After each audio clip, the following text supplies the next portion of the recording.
అందరికీ నమస్కారం అండి. ముందుగా ఇలాంటి ఒక మూవీ తీయాలని ఒక సంకల్పం తీసుకొని దాన్ని ఎంతో సక్సెస్ఫుల్గా, అంటే అనుకున్న బడ్జెట్ కంటే కూడా 5 రెట్లు ఎక్కువగా అయినా కానీ ఏమాత్రం వెనకాడకుండా ఈ మూవీని తెరకెక్కించాలి, ఈ చరిత్ర తర్వాత జనరేషన్స్కి వెళ్ళి చేరాలన్న సంకల్పంతో చేసిన గూడూరు నారాయణ రెడ్డి గారికి నిజంగా ఎంత హ్యాట్స్ ఆఫ్ చెప్పుకున్నా తక్కువే. Thank you sir, thank you so much for that.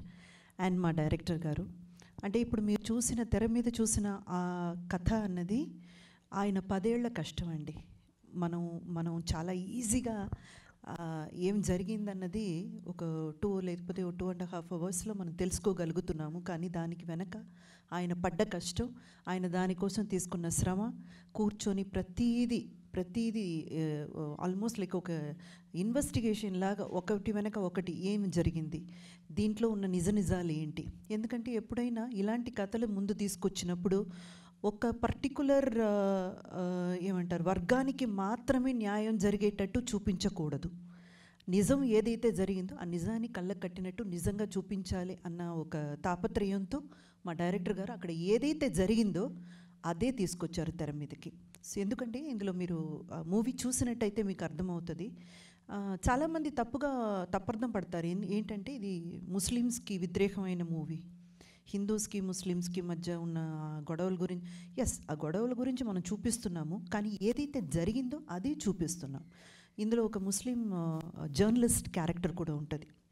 ఆ పర్టికులర్ జర్నలిస్ట్ క్యారెక్టర్ అక్కడ జరిగేటువంటి దాని మీద అంతా, అంటే రజాకర్స్ ఏదైతే చేస్తున్నారో దాని మీద పోరాటం చేసేటువంటి ఒక ముస్లిం క్యారెక్టర్ కూడా పెట్టారు.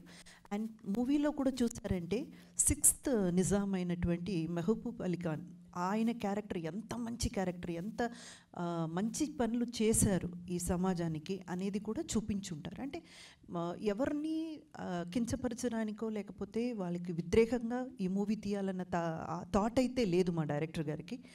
కానీ ఈ ఒక పోరాటం అన్నది తప్పకుండా నెక్స్ట్ జనరేషన్కి వెళ్ళి చేరాలి, వాళ్ళకి తెలియాలి. సో ఈ ఒక ప్రయాణంలో మనమందరం అర్థం చేసుకోవాల్సింది ఏంటంటే ఈ మూవీ తప్పకుండా మనం ఎందుకు చూడాలి. ఓటీటీ ప్లాట్ఫామ్లో రావడం నాకు నిజంగా చాలా చాలా సంతోషంగా ఉందండి. ఎందుకంటే థియేటర్లకు వెళ్ళే ఆడియన్స్ ఇప్పుడు తక్కువైపోయారు. అక్కడ దాకా వెళ్ళి ఒక ఫ్యామిలీని తీసుకువెళ్ళాలంటే వాళ్ళ పక్కన ఉన్న కష్టం కూడా మనం అర్థం చేసుకోవాలి. ఎందుకంటే వాళ్ళకి ఎంత ఖర్చు అవుతుంది అదన్నీ క్యాల్కులేట్ చేసుకొని చాలామంది వెళ్ళడమే మానేశారు. కానీ ఇలాంటి ఒక మూవీ ఓటీటీ ప్లాట్ఫామ్లో వచ్చినప్పుడు ఇంకా చాలామందికి వెళ్ళి చేరేటువంటి అవకాశం ఉంది. అది నాకు చాలా సంతోషంగా ఉంది. ఈ మూవీ పర్టికులర్గా ఎందుకు ప్రతి ఒక్కరూ చూడాలని నేను మనవి చేసుకుంటున్నానంటే, మనం ఏ నేల మీద అయితే బ్రతుకుతున్నామో, ఏ గడ్డ మీద అయితే కాళ్ళు తొక్కి నడుస్తున్నామో ఆ గడ్డకున్న చరిత్ర మనకు తెలిసి ఉండాలి. ఇది తెలియకపోతే ఈ గడ్డ మీద బతికే అవకాశం కానీ అర్హత కానీ మనకెవరికి లేదు. సో దయచేసి ప్రతి ఒక్కరు ఈ మూవీ చూడండి. నేను ప్రతి ఒక్కరని చెప్పినప్పుడు అందరినీ కలుపుకునే చెప్తున్నాను. హిందూస్ కాదు, ముస్లిమ్స్ కాదు, క్రిస్టియన్స్ కాదు, ప్రతి ఒక్కరు ఈ మూవీ ఒక చరిత్రగా చూడండి, ఒక హిస్టారికల్ ఇన్సిడెంట్గా చూడండి. ఎందుకంటే ఈ మూవీకి సంబంధించినంత వరకు ఇది తెర మీదకి ఎక్కించాం కాబట్టి నేను మూవీ అని చెప్తున్నాను, కానీ it's a documentation, it's a document అండి. ఎప్పటికైనా తెలంగాణ గురించి, తెలంగాణలో జరిగిన పోరాటం గురించి, నిజాంలకి రజాకర్స్ గురించి ఎవరైనా ఏదైనా తెలుసుకోవాలి అని అనుకుంటే ఈ మూవీ చూస్తే చాలు. మీకు ప్రతి నువాన్సెస్ని మా డైరెక్టర్ గారు చాలా చాలా క్లిష్టంగా కూర్చొని ఇక్కడ తీర్చిదిద్దారనమాట. ఈ మూవీ చూస్తే సరిపోతుంది. అందుకని మీరు ప్రతి ఒక్కరూ తప్పకుండా ఈ మూవీని ఓటీటీలో చూడాలని నేను మళ్ళీ రిక్వెస్ట్ చేస్తున్నాను. అండ్ ఆహా వాళ్ళకి ప్రత్యేకంగా నా ధన్యవాదాలు, ఈ మూవీని తీసుకొని ఓటీటీలో రిలీజ్ చేయడం. అండ్ నాకు సంబంధించినంత వరకు ప్రమోషన్స్లో కానివ్వండి, ఈ మూవీ రిలీజ్ అయినప్పుడు కానివ్వండి, ప్రతి ఒక్క ఇంటర్వ్యూలో కానివ్వండి, నాకు నా కెరియర్లో నేను మర్చిపోలేని మెమరబుల్ క్యారెక్టర్ ఏదైనా ఉందంటే అది ఐలమ్మ. ఎందుకంటే అంత గొప్ప క్యారెక్టర్. నన్ను చూడగానే ప్రతి ఒక్కరూ చెప్పేది ఏంటంటే మీరు గ్లామర్గా ఉంటారు, మీరు గ్లామరస్ పాత్రలు, అంటే హీరోయిన్గా వర్క్ చేసినప్పుడు కూడా గ్లామర్ హీరోయిన్ కిందే గుర్తించారు, గ్లామర్ పాత్రలు చేశాను.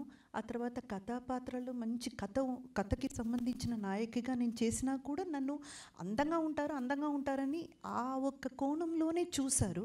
కానీ నిజంగా నాకు అర్థం కానిది ఏంటంటే, ఈ ఐలమ్మ క్యారెక్టర్లో ఇంత గ్లామరస్గా, అంటే ఒక వ్యవసాయం చేసి బ్రతికే ఒక కూలి పనిచేసే ఒక ఆడదిగా డైరెక్టర్ గారు నన్ను ఎలా ఆలోచించారు, ఆ డైమెన్షన్లో ఎలా నన్ను తీసుకురావాలని ఆయనకు ఐడియా ఎలా వచ్చిందో నిజంగా నేను రుణపడి ఉంటాను సత్యనారాయణ గారు. ఎందుకంటే అలాంటి ఒక పాత్ర ఏ ఆర్టిస్ట్కైనా ఒక వరం అంతే. ఐలమ్మ అన్న ఆ పేరుకున్నటువంటి ఇంపార్టెన్సు నేను ఈ ప్రమోషన్స్ కోసం అటు తెలంగాణ అంటే కొంచెం లోతుగా వెళ్ళినప్పుడు, ఇంటీరియర్ తెలంగాణలోకి వెళ్ళినప్పుడు నాకు అర్థమైంది. ఆవిడ్ని ఎలా చూస్తున్నారంటే వీర మహిళగా కాదండి, ఒక దేవతలా చూస్తున్నారు. అంత గొప్ప పేరు ప్రఖ్యాతి ఉన్న ఒక క్యారెక్టర్ని నాకిచ్చి నిజంగా నా లైఫ్లో మర్చిపోలేని ఒక మూవీ ఇచ్చినందుకు thank you so much producer గారికి, డైరెక్టర్ గారికి.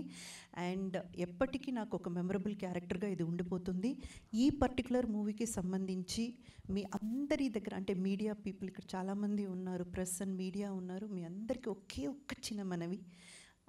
ఎన్నో విషయాలు మీరు తీసుకెళితే అది సంచలనం సృష్టించింది. ఎన్నో విషయాలు మీరు మనసు పెట్టి ముందుకి తీసుకెళితే అది వైరల్ అయ్యింది. దయచేసి మా మూవీని కూడా ఎంతవరకు నెక్స్ట్ జనరేషన్కి తీసుకెళ్ళగలరో మీ ప్రయత్నం అయితే మీరు పెట్టండి. Thank you so much. Wow, that's amazing Indraja గారు. Thank you so much. So ఆనాటి రజాకార్ల ఆగడాల్ని మన కళ్ళకి కట్టినట్టు రజాకార్ మూవీలో చిత్రీకరించి